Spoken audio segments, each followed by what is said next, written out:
So yeah, unlike, you know, Puppet Master Month where I basically, like, locked in and said, I'm doing 8 of these fucking things, I might cover all 5 of these in reaction and review, but they are not going to be in consecutive episodes. So I might wind up covering, like, the Prophecy 2, like, a month from now. Who knows?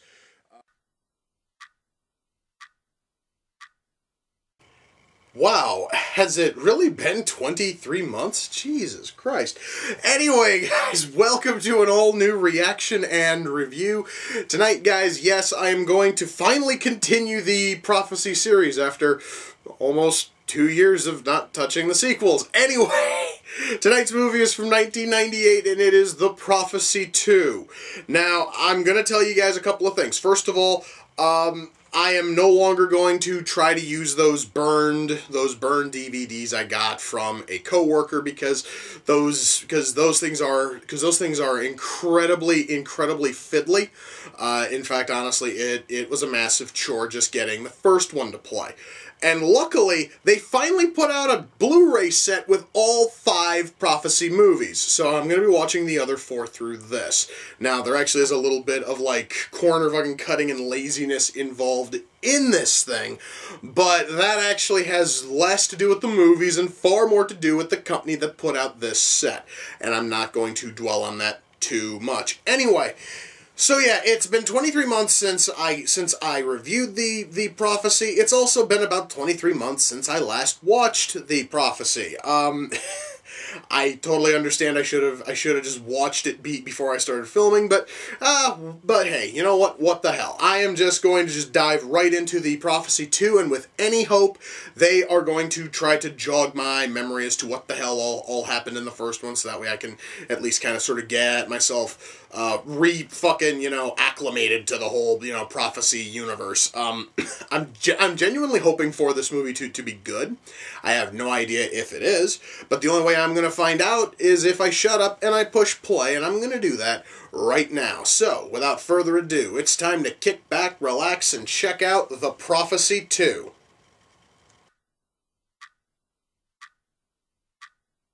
Okay, guys, I have 2 things. First of all, it is really good to see that we are shown exactly how Gabriel is brought back to Earth after being essentially, you know, banished to hell in the first one. It's also good to see that hell apparently is only about 1.5 feet below friggin' Los Angeles, which would probably explain why LA is such an absolute shithole.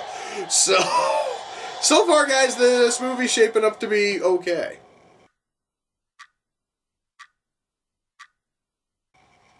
Okay. Why the hell is that fucking computer quacking every time that Walken pushes a key on it? I am really curious, guys. I mean, also, apparently hell does not have computers. Gabriel didn't even know what the fuck to call it, so that much there, it was sort of interesting. I'm still wondering why the fuck, though, the fucking thing was quacking every time he was pressing a key. That just seemed very odd.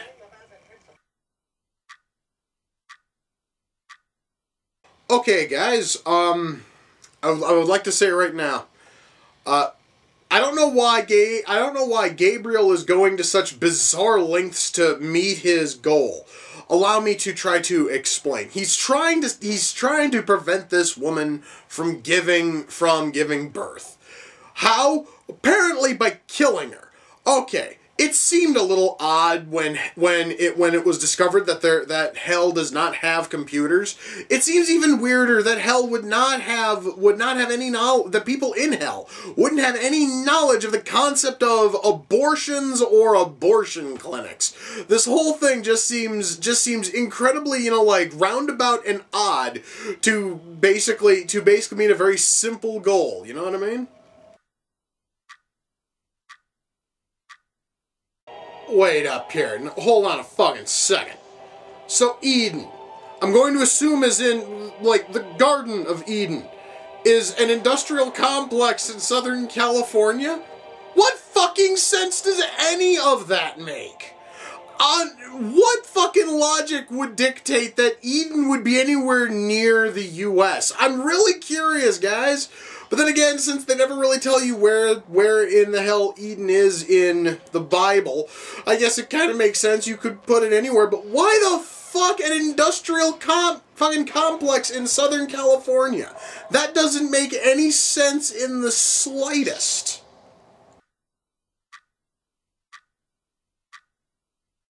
Well, guys, that was the Prophecy 2. Let me shut that off. Okay. Well, I can definitely say this much. As I was watching this, memories of the first film kind of sort of slowly came back. And the one thing I can tell you is this one is nowhere near as good as the first one. However, that honestly isn't, saying much because out inside of the Wrath of Khan and the Godfather Part 2, there is no other first sequel out there that is as good as the first. So, honestly, that is just not saying a whole lot. Now, I am going to talk about this movie as a standalone work. I'm not going to bother comparing it much to the first film, and that's probably for the best. Writing. The writing here is okay. There actually are a couple of spots where it feels kind of sloppy. However, though, most of that is incredibly minor. There, seriously, guys, is like nothing here in terms of writing that is so bad that it's going to be a deal breaker. Everything here is competent, and I really think that that is the most you can really ask for when you are trying to sequelize a movie, is just that the story at least be competent and that it at least play some small role in, or have it at least somewhat tie into the previous film. Now, granted, we have very, very little which directly, that directly ties this film in with the previous. We do have Gabriel coming back, and we do have Thomas in there very, very early on. But then that's pretty much it. And the one thing which kind of sucks is that they didn't get back the same actor who played Thomas for like the 5 minutes that Thomas is in the movie. Excuse me. However, though, the actor who they got for Thomas in the small role he plays here still turns in a pretty decent showing. But that honestly is acting. I'm not talking about acting yet. Really, guys, it's like the biggest issue I have with the movie has to do with the fact that the whole thing is about Gabriel attempting to stop a woman from giving birth to a child who is born from a human mother and from a Nephilim father. He is trying to stop this birth from happening. And he goes about it by just trying to kill her flat out instead of just trying to, I don't know, just fatally fucking harm the fetus that she's carrying, just something real basic. I mean, come on, guys. Okay, first of all, it is not that wild a thought for him to have just performed a really quick 20 second abortion. In fact, shit, like, he honestly is able to kill people by basically touching them on the forehead and going, shh. So why the fuck then couldn't he have just touched her belly and went, shh, and boom, fetus is dead? It would have been that easy. Would have been that fast, would have been that quick, but Gabriel never thinks, about that, and also, if he would have done that, then we wouldn't have had to go into Eden. I'm going to talk about Eden.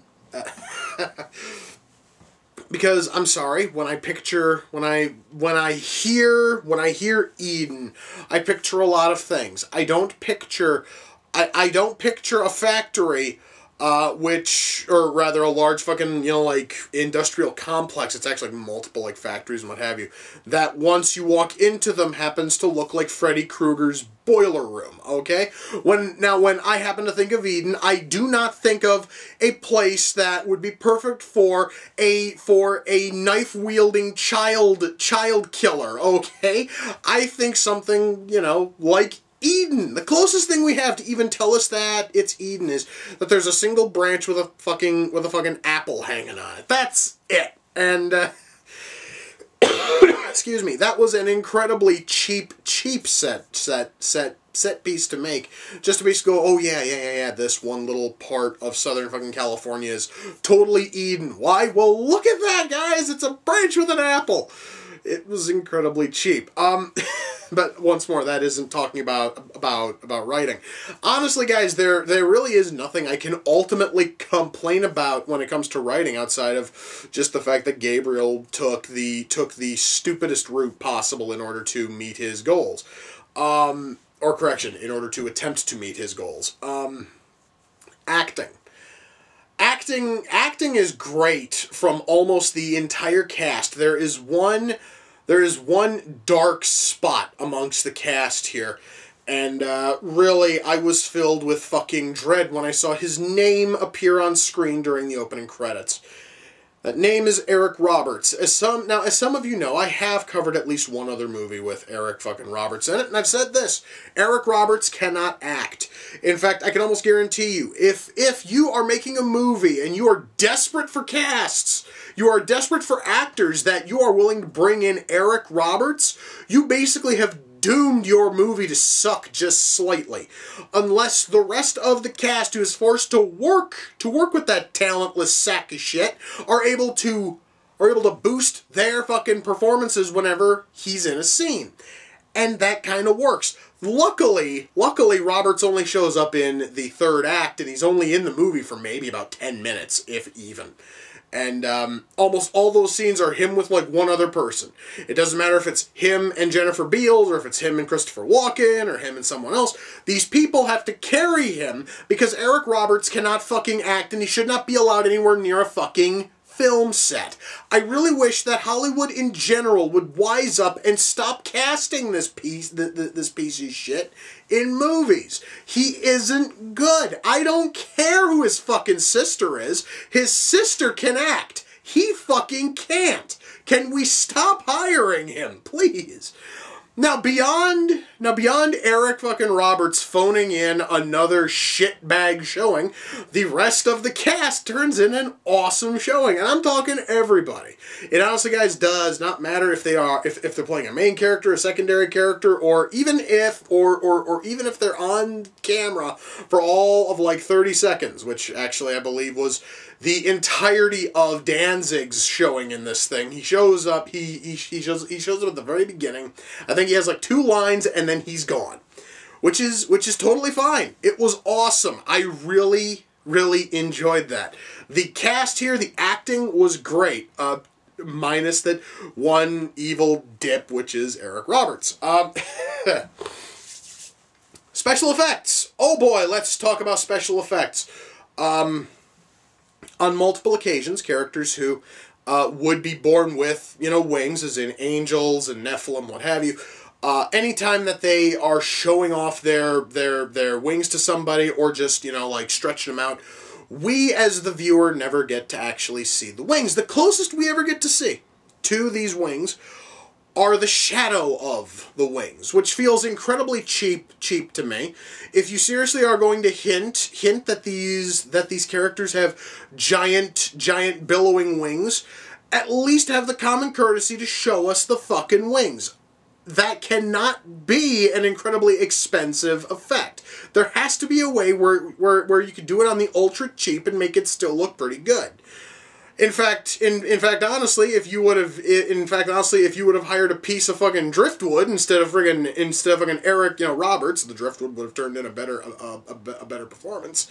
Then you could have put the money you would have blown on Eric Roberts on showing us the fucking wings. Do you see why casting Eric Roberts is a bad thing? I promise I'm gonna stop bitching about that. I really am. I promise. But yeah, special effects are really good, except for that one little thing where during the like 2 or 3 scenes where characters are showing off their wings, we the viewer never get to see the wings. Okay? Sorry guys, I'm kind of fighting off a cold here. Anyway, so, special effects are, pretty good. Camera work here is really good. The lighting here is great. The sets are awesome, except for Eden, but I've already talked about Eden.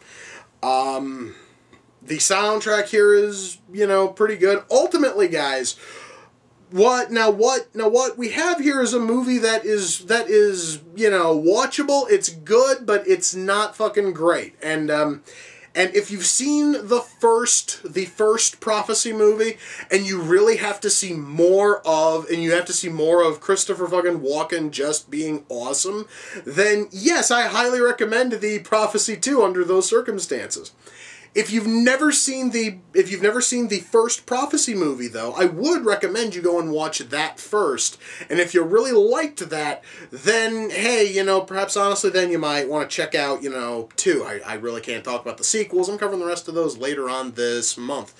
But yeah, I honestly had some, you know, fun with it. I mean, again, honestly, it wasn't great. I mean, it fucking certainly isn't as good as the first one, but it is certainly good fucking enough. I mean, I honestly was able to have fun with it, and that really is all that matters. So yes, guys, if you can find a copy of the Prophecy 2 on Blu-ray or on DVD, I think it might still be on Netflix. I'm not totally sure. Then by all means, go out there, check it out. The movie's certainly fun. However, once more, if you have not seen the first Prophecy movie, I would really recommend you go and watch that first.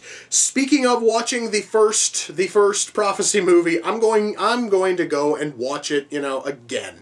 Just simply because it has been almost 2 years. I really should just sit down and give it another viewing. So yes, guys, with that, we come to the close of another reaction and review.